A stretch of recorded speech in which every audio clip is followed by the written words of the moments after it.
Buenas noches, amigos y amigas, ¿qué tal? Bienvenidos y bienvenidas. Gracias por estar en sintonía de Gente Ve Opiniones.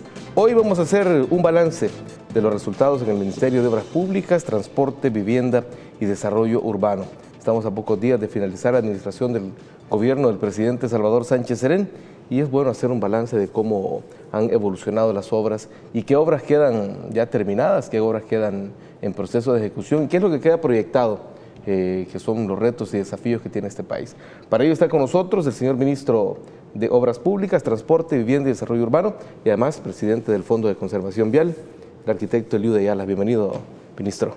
Bueno, gracias por la oportunidad de estar siempre en comunicación con la ciudadanía y por supuesto siempre atendiendo las invitaciones de Gente Ve y pues aquí pues al tanto pues, para poder resolver cualquier interrogante. Listo, ministro, vamos a ver, son 10 años de la administración de los gobiernos del FMLN y la cartera de obras públicas, haciendo un poco de memoria, era una de las carteras más cuestionadas hace 10 años, con una imagen muy deteriorada, producto de muchas situaciones en las que bueno, la corrupción aparecía por todos lados.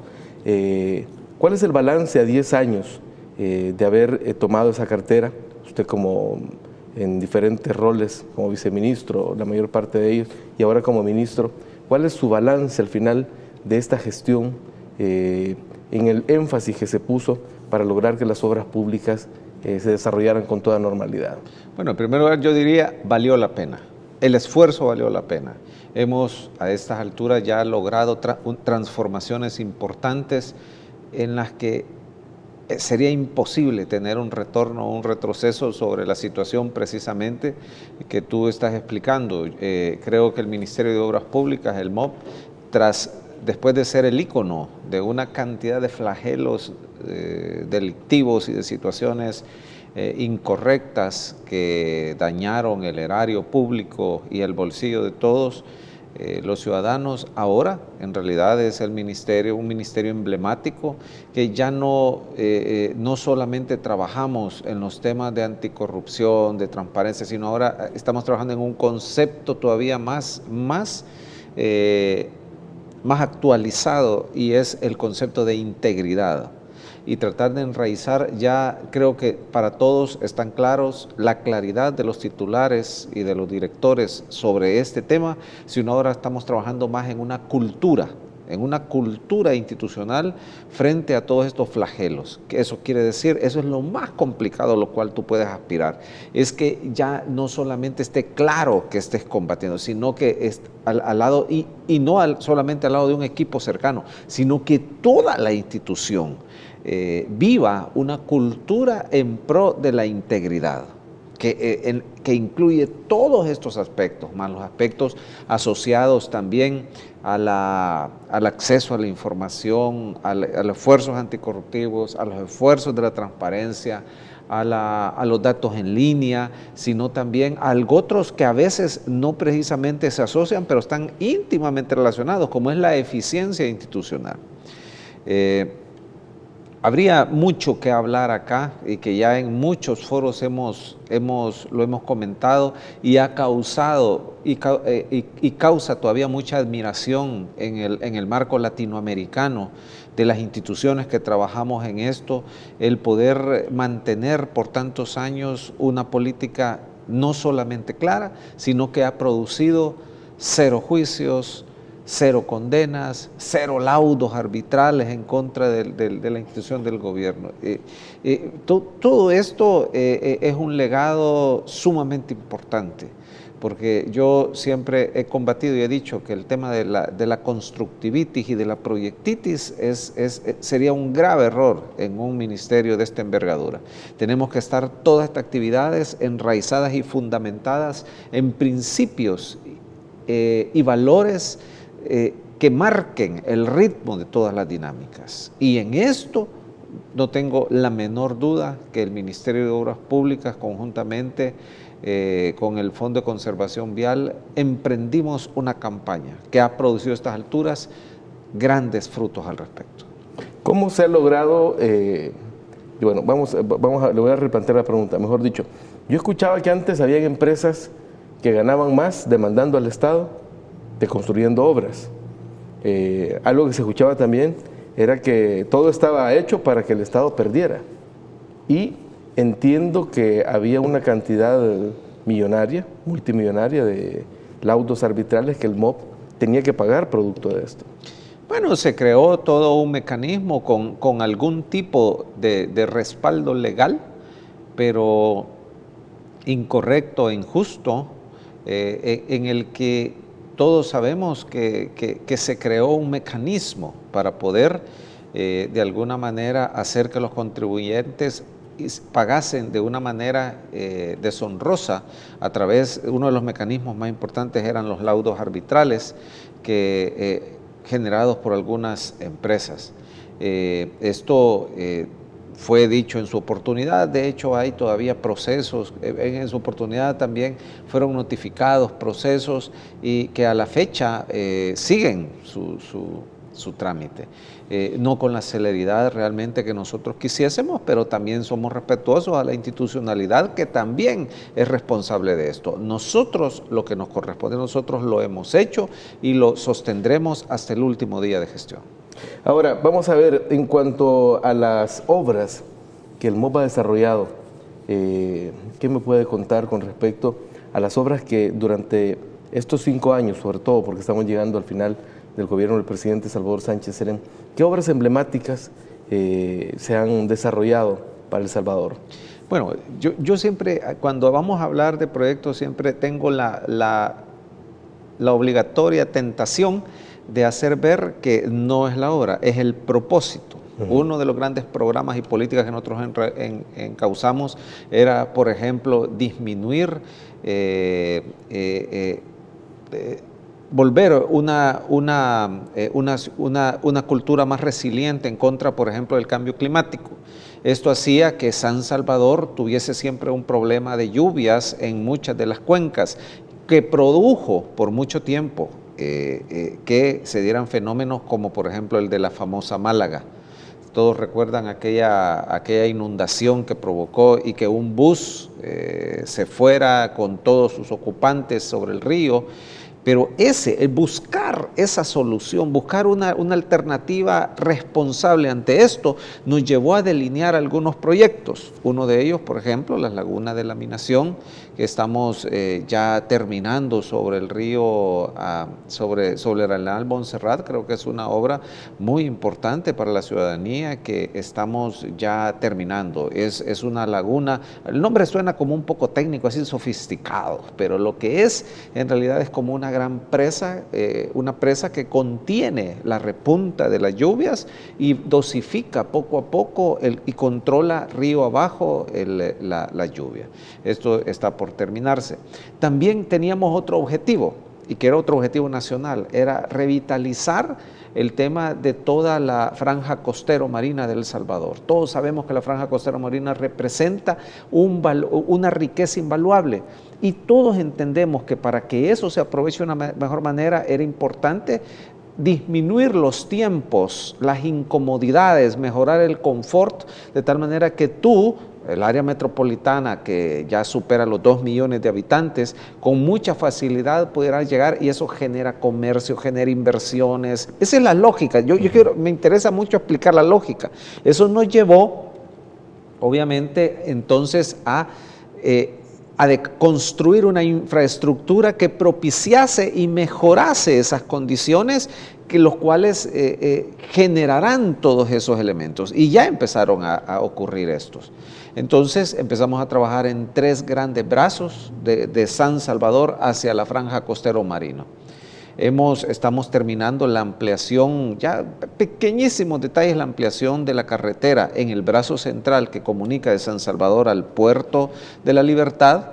Estamos avanzando en el bypass, que es una obra que era imposible terminarla para este periodo. Estamos trabajando en el último tramo de 10 kilómetros de 86 para mejorar todo el brazo de San Salvador hasta Sonsonate, hacia el occidente. Y en el caso esa calle llega hasta Acajutla, ¿verdad? Hasta Acajutla, 86 kilómetros que hemos reconstruido y renovado. Y en el brazo oriental Estamos esta semana y terminamos la iluminación de la carretera hacia el puerto, hacia el aeropuerto, y seguimos en la ampliación de la carretera 4 carriles del aeropuerto hacia Zacatecoluca. Yo creo que esas son cosas que son proyectos importantes. Por otro lado, también este ministerio agregó al léxico del salvadoreño una palabra que al principio era bastante extraña, creo yo, para muchos. Cuando empezamos a hablar de cárcavas, todos decían, ¿qué es eso, no? Porque nunca había sido abordado el tema de las cárcavas y de la problemática y de la responsabilidad que tiene el Estado para evitar, no solo defender la infraestructura, sino proteger vidas, proteger bienes de la ciudadanía. Aunque las cárcavas han existido. Existieron siempre, mucho tiempo, ¿no? pero nunca fueron atendidas como debería ser. Parecía que las escondían, porque de repente la palabra hasta se volvió moda. Sí, cuando llegamos eran enormes inversiones las que había que hacer. Hicimos un inventario de una etapa importante de cárcavas que había que hacer y eran como 976 cárcavas, de las cuales en este año estamos terminando más de 800 de ellas, 840 y más estaremos terminando. Eso significa realmente un legado que creo de seguridad en la infraestructura y de vidas y de las propiedades de los ciudadanos sumamente importantes. En el tema de puentes, somos el país centroamericano que más ha invertido en acercar las comunidades. Muchas comunidades que estuvieron aislados por mucho tiempo a través de calles de tierra o también en carreteras principales, ahora a estas alturas ya encuentran que la inversión hecha en más de 80 de ellos es la más grande de Centroamérica.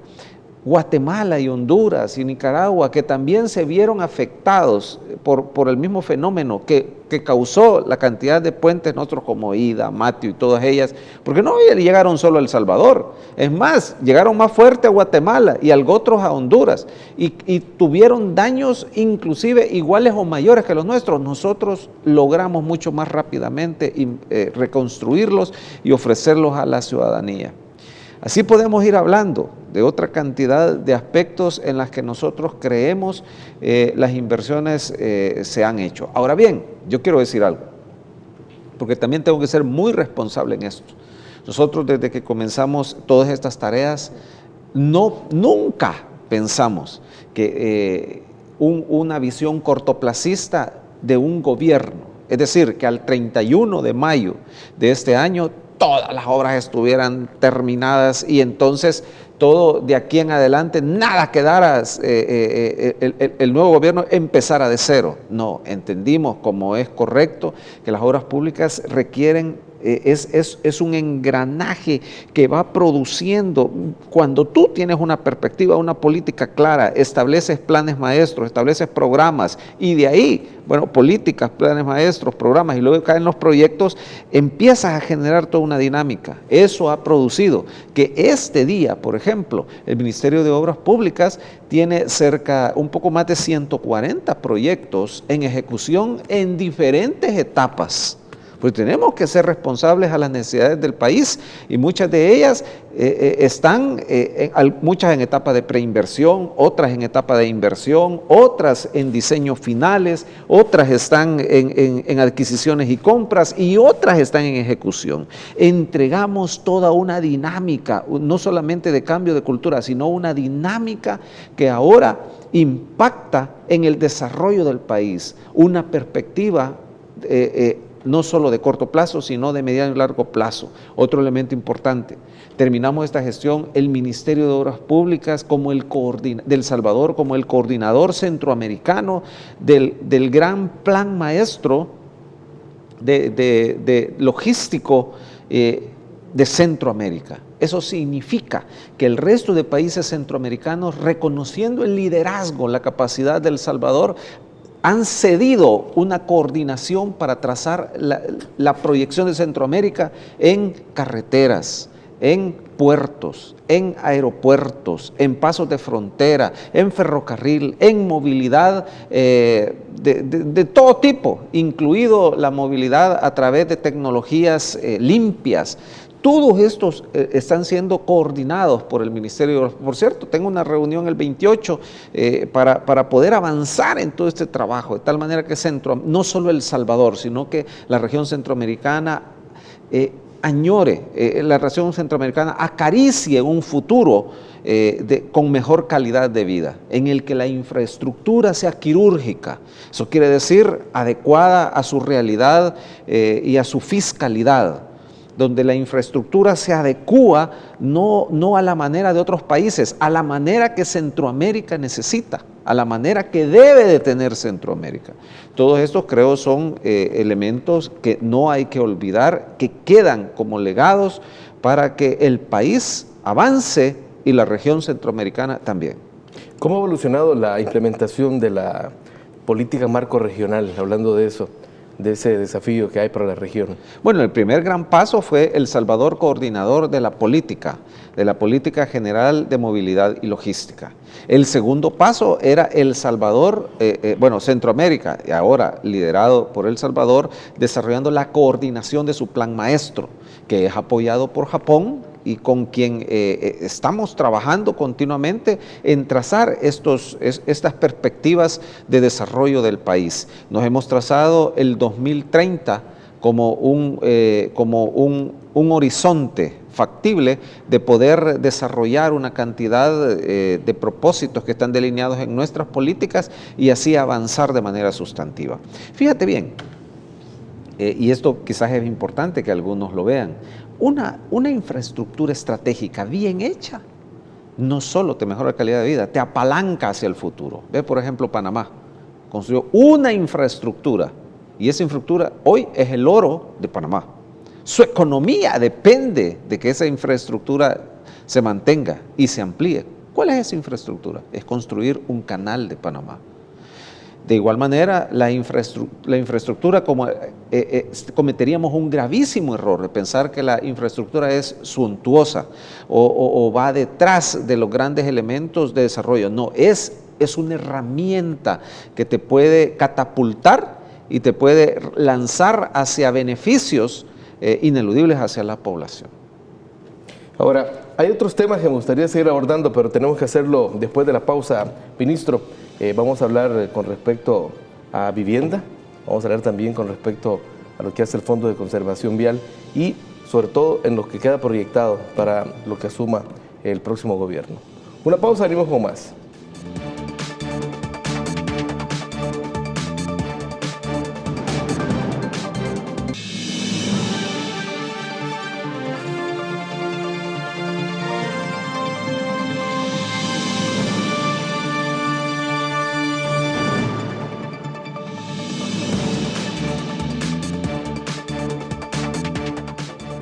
Amigos y amigas, seguimos conversando con el ministro de Obras Públicas, Transporte, Vivienda y Desarrollo Urbano. Vamos a ver, ministro, las obras públicas, las necesidades de obras públicas están en todo el país y bueno, están los diferentes municipios que requieren de obras viales, de obras de puentes, de mejoramiento, de reducción de vulnerabilidad, mejor dicho. ¿Cómo ha sido durante estos años la relación entre el Ministerio de Obras Públicas y las alcaldías? Bueno, ese es otro legado que es importante resaltar. Nosotros imprimimos una cultura no de mezquindad, sino de entender que el país tiene regiones, subregiones y deben de tener un apoyo decidido de los gobiernos centrales.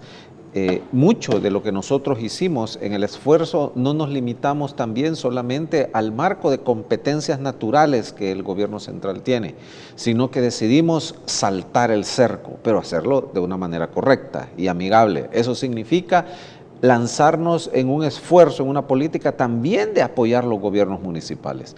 Lejos de la vieja práctica de dar la espalda a los gobiernos municipales y sencillamente decir, eso te corresponde, nosotros adoptamos una política de buscar el entendimiento, el encuentro y ofrecer fórmulas que también fuesen legales, auditables y correctas, en el que el Ministerio de Obras Públicas, siendo la empresa con mayor maquinaria del país, con el expertise y con la capacidad técnica también, fuimos al encuentro de los gobiernos locales de cualquier color, siempre y cuando se justificase técnicamente la necesidad y la necesidad priorizada y parametrizada, también he de decir.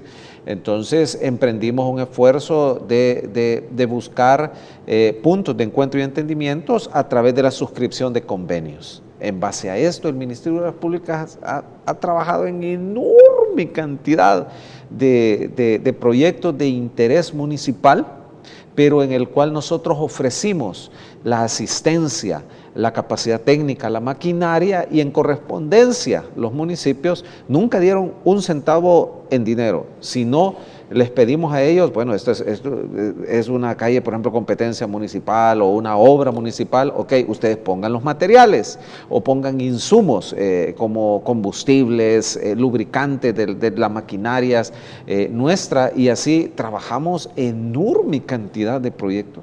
Yo creo que, y ellos son totalmente conscientes y creo lo reconocen todas las alcaldías del país. Probablemente en algunas no alcanzamos a llegar, será una excepción. Pero desde la más lejana hasta la más cercana hemos trabajado en este periodo. Y creo dio la muestra de que si trabajamos y tenemos puntos de equilibrio, se puede. ¿Qué garantiza que eso va a continuar así, ministro?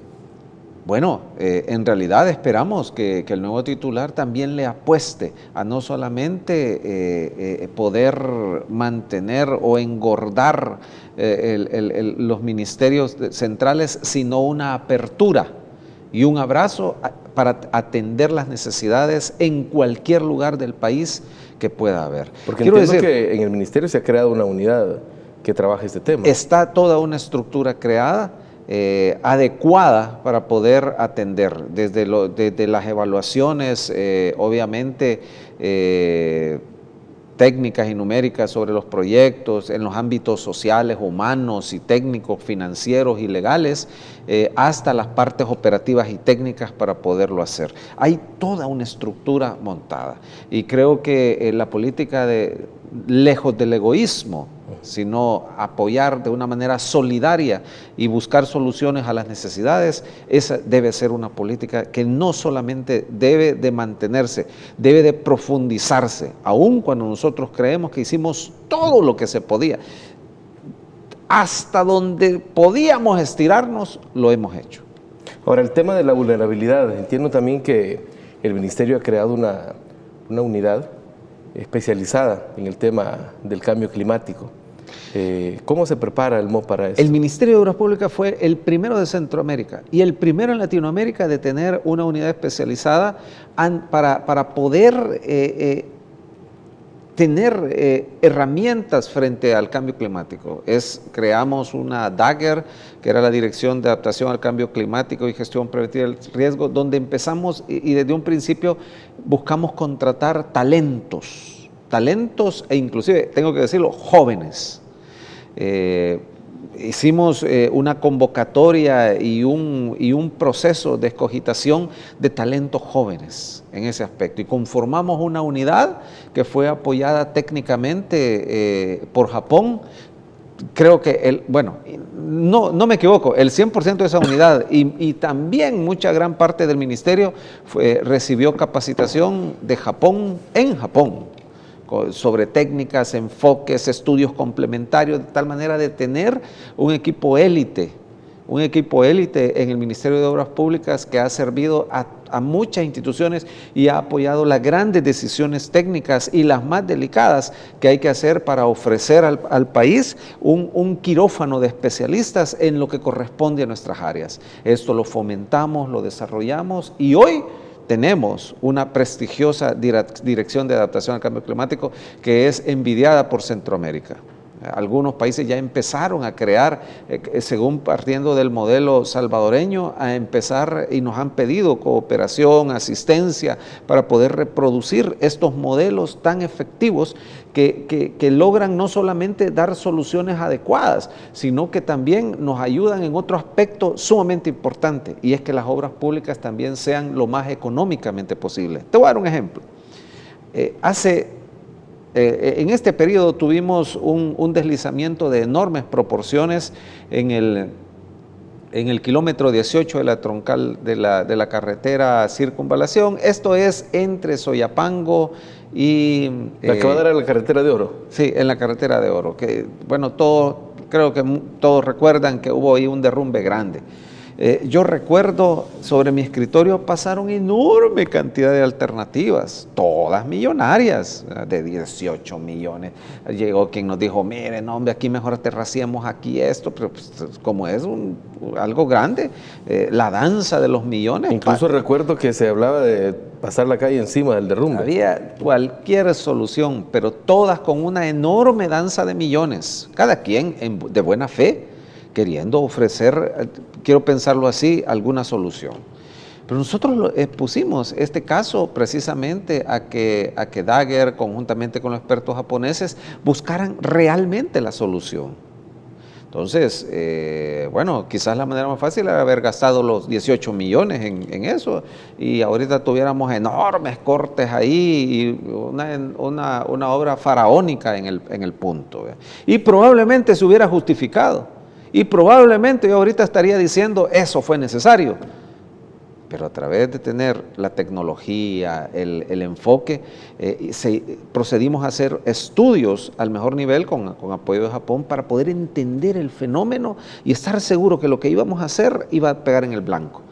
Y esto nos llevó a analizar que en realidad no era necesario hacer eso, sino que solo con unos sistemas, encontramos que el problema principal estaba en ciertos flujos de humedad en algunas vetas muy particulares de la geología del lugar, y entonces los estudios a través de la dirección de la Daguerre conjuntamente con Japón llegaron a determinar que si bien es cierto se podía hacer eso, una solución más económica y que iba a dar en el blanco era trabajar solamente los drenajes, poniendo ciertos conductos, unos tubos, con unas técnicas, quiero decir, especiales, y así procedimos a hacerla.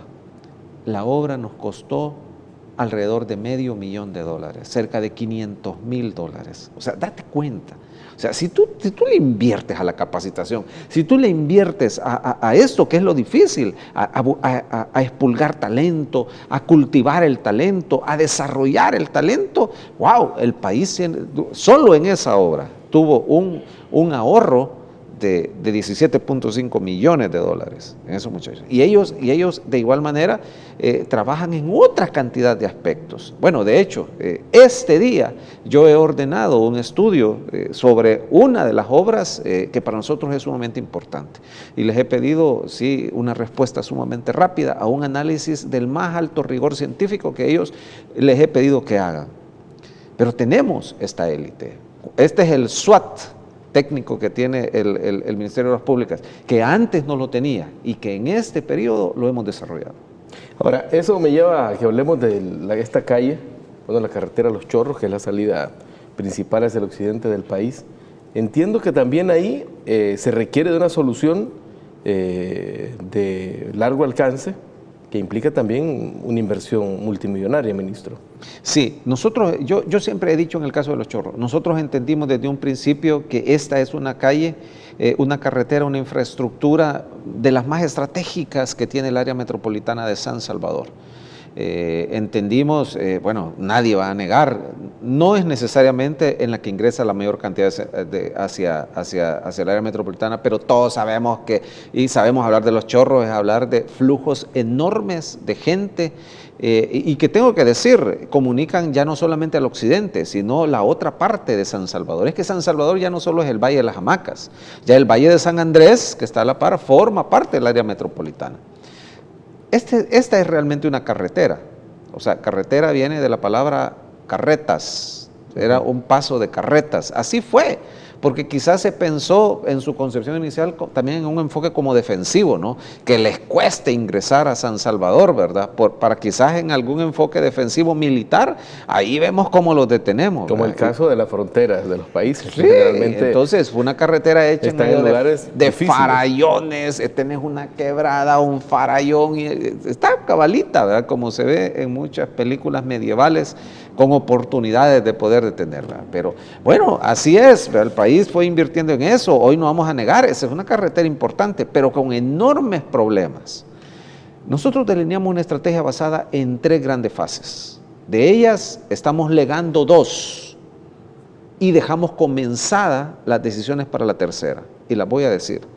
Cuando nosotros llegamos, esa carretera era una carretera ripiosa, era una carretera de asfalto, en donde yo recuerdo perfectamente que en las noticias aparecía choques frontales de buses, ahí cerca del balneario, y era una locura. La primera fase contemplaba en transformar esa carretera y no permitir que nunca más tuviera baches, y mejorar mucha de la traza de la carretera. Es decir, la primera fase comprendía mejorar el nivel de servicio, así se dice técnicamente. Entonces, por eso fue que decidimos transformarla en la carretera de concreto que es ahora. Solo ahí invertimos, recuerdo como unos 14 millones de dólares. De igual manera seguimos en concreto con la Panamericana y la Monseñor Romero, y llegamos hasta la esquina de la Feria Internacional como un punto lógico de llegada y de salida. Hicimos y completamos la primera etapa.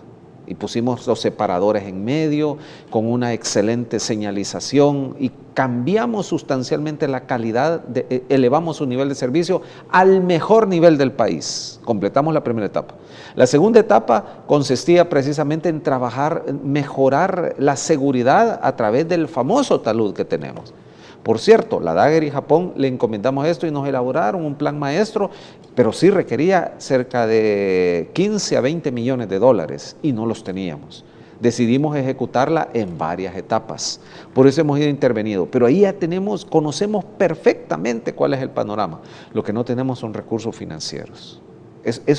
Tengo que decirlo porque así es. En ese sentido, en lugar, por ejemplo, del derrumbe que ocurrió últimamente, nosotros ya lo teníamos, sabíamos que era uno de los puntos, y este año estaba previsto invertir. La naturaleza se nos anticipó, así que estamos trabajando en él. Ya esa es una obra que ya está en ejecución, y podemos decir que es un problema de tiempo poderla terminar. Ahora vamos a la tercera fase. La tercera fase es la ampliación de la carretera Los Chorros y de todo el tramo vial alrededor de un punto que voy a decir que es en Lourdes Colón. Ahí planteamos 2 soluciones. La primera es ampliar la carretera. El diseño ya está elaborado, ya hemos trabajado en él, lo tenemos claridad, pero nos cuesta cerca de 12 millones de dólares, que hoy por hoy no los tenemos, pero estamos haciendo gestiones para que en un futuro muy próximo el país pueda recurrir, ojalá la Asamblea Legislativa podamos tener algunos resquicios para el financiamiento internacional y poderlo incluir. Ya hemos hecho gestiones antes, pero todos sabemos que la Asamblea Legislativa cerró el financiamiento internacional al respecto. Pero también estamos trabajando en otra línea, y es evitar que el flujo se disminuya en ese punto. ¿Y cómo lo logras? Construyendo un bypass que partiría desde el punto conocido como más o menos por Caballería, en el desvío a Casaltepeque y Opico. Vamos a construir un redondel muy grande en ese lugar y lo vamos a comunicar directamente adelante de Ateos, es decir, sobre la carretera Sonsonate. De tal forma que mucha de la carga que viene ahora del puerto de Sonsonate o que viene de Santa Ana ya no tenga necesariamente que llegar hasta Lourdes, al Poliedro o a la Cuchilla, sino que tenga un bypass para poder ir disminuyendo la carga en ese punto. Porque todos los que viajan por ahí saben perfectamente que la cola no es en Los Chorros, la cola comienza antes, mucho antes. Tiene incorporación. Y tiene así es. Entonces, con eso vamos generando la tercera etapa. Esta, quiero decir, Bueno, este servidor es miembro de la Junta Directiva de Fomilenia, lo incluimos en la financiación de Fomilenia en un programa en el cual también están participando inversión privada y esto costará cerca de 22, 23 millones de dólares que ya están en ejecución. Esperamos nosotros el próximo año que se pueda comenzar esta obra del bypass. Le llamamos Flor Amarilla, porque ahí hay una calle, no es ese mismo trazo, pero esperamos el próximo año ejecutar esta obra. Hablando de obras en ejecución, ¿cómo avanza el bypass del Puerto de la Libertad, ministro?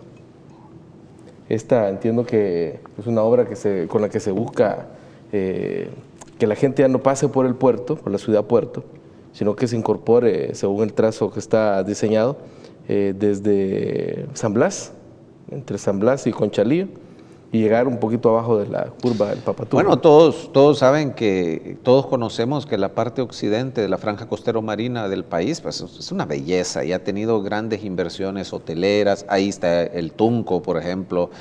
Todos los jóvenes se alegran con el Tunco, el Tunco. O sea, ahí están muchas de estas inversiones. Y quedó demostrado que y todos saben que para regresar el fin de semana de allá, pues por solo pasar por La Libertad te llevará 40 minutos de barato. Pues los estudios determinaron y fue demostrado que tiene el retorno y el costo-beneficio saludable para el país el construir el bypass. El bypass transformará de esa hora o 40 minutos que actualmente tardan en no más de 5 minutos y medio poder pasar por el bypass. El bypass tendrá 4 carriles de igual manera, construido de concreto hidráulico. Estamos avanzando, ahí tenemos 3 frentes de trabajo. En medio estamos construyendo un puente de enormes dimensiones, el cual ya está bastante avanzado y los otros frentes pues siguen su trabajo. En la intersección o el inicio del bypass, desde la carretera que baja, ya se está construyendo un paso a desnivel, que es donde se derivará el desvío hacia la calle que hoy por hoy te lleva al Puerto de la Libertad. Quiero decirte que el trazo es entregar desde San Salvador hasta Conchalí. ¿Qué quiere decir eso? Que ese es el trazo principal. Tú pasarás inadvertidamente hasta ese lugar cómodamente y de manera fácil. Si tú querrás ir al actual Puerto de Libertad, tendrás que hacer un desvío y bajar por el paso a desnivel. Es una obra que lleva un avance ya importante. La primera parte, que era la ampliación de la carretera, como dije, ya estamos terminando. Algunos detalles nos hacen falta, pero pues ya es un problemita nada más de tiempo. Gracias a Dios, esperamos que ya a mediados del próximo año esta obra quede completamente finalizada y pueda formar parte de la mejora de la calidad de vida. Ahí podremos lograr algo que hemos añorado.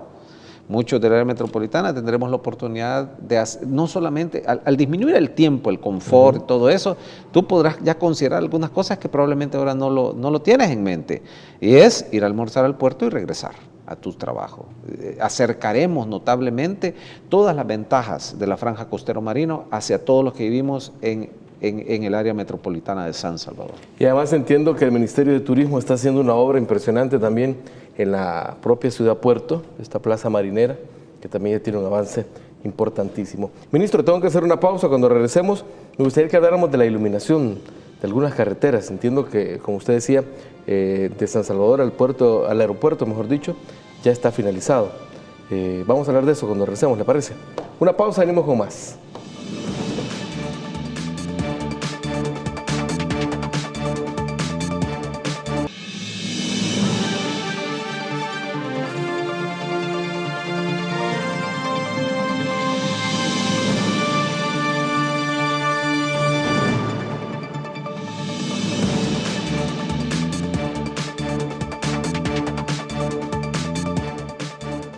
Bueno, seguimos hablando de las obras públicas en El Salvador.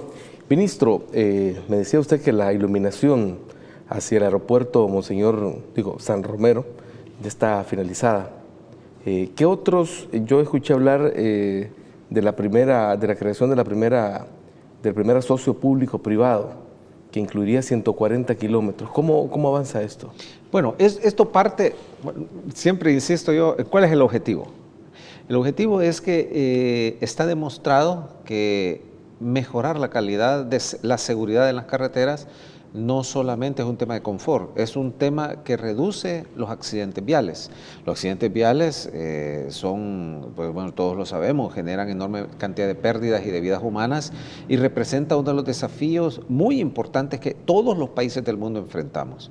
Pero para lograr la seguridad, uno de los factores que te llega a disminuir cerca del 19 al 20% de los riesgos está precisamente en que éstas sean iluminadas. La iluminación te genera muchos elementos alrededor de la seguridad vial.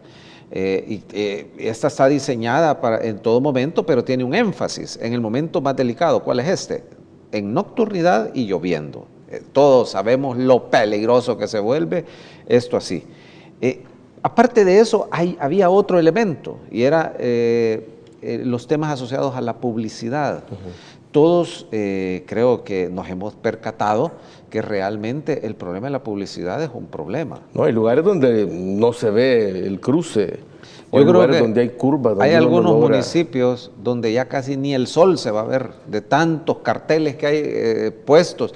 Y lo que pasa es que ahí se vuelve, hay un interés encontrado entre el publicista o el diseñador gráfico que trata de llamarte la atención, de cautivarte y mantenerte fijo fracciones de segundos o segundos, y la seguridad vea que te dice, no debes de tener distractores. Es más, el mundo está girando a una de dos caminos. Uno, algunos países han eliminado totalmente la publicidad alrededor de carreteras y otros países han decidido ordenarla.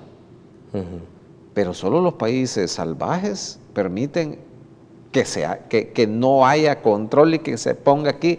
Si alguien, porque así ocurre, en la madrugada de los fines de semana y por estas fechas aumentan quienes están queriendo poner, ahora voy a ir a poner ya mi poste, de manera ilegal. Están poniendo rótulos para pues generar algunas ganancias. Nosotros entendemos la necesidad de empleabilidad y todo eso. Haciendo esto se nos ocurrió una idea.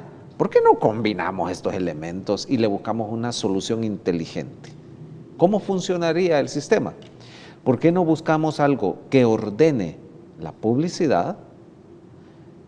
Ordenada la publicidad va a generar ingresos.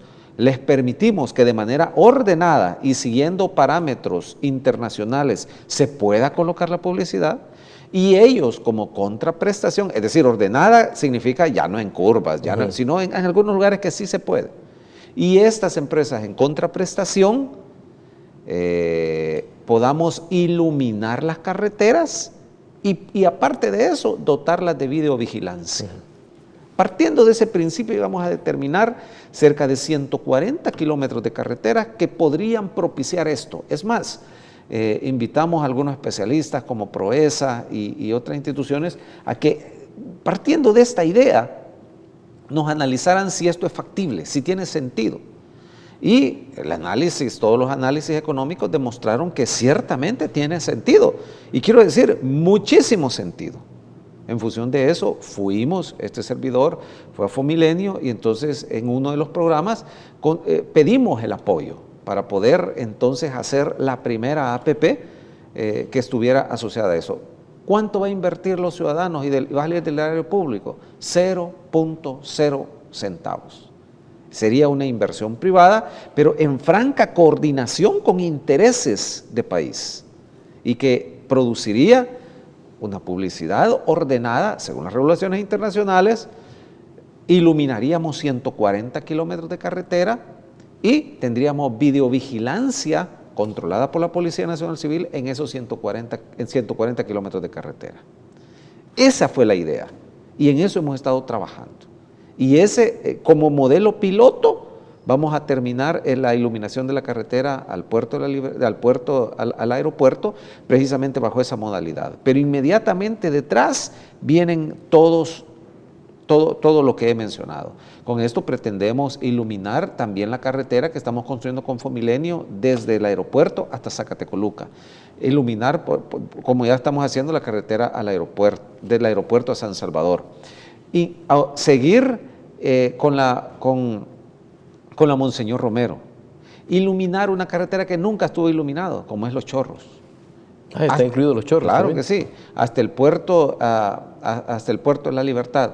Iluminar también la carretera de Oro, la carretera que llega hasta Zacatecoluca, la subida de la Gloria y llegar, si no me equivoco, hasta Caballería.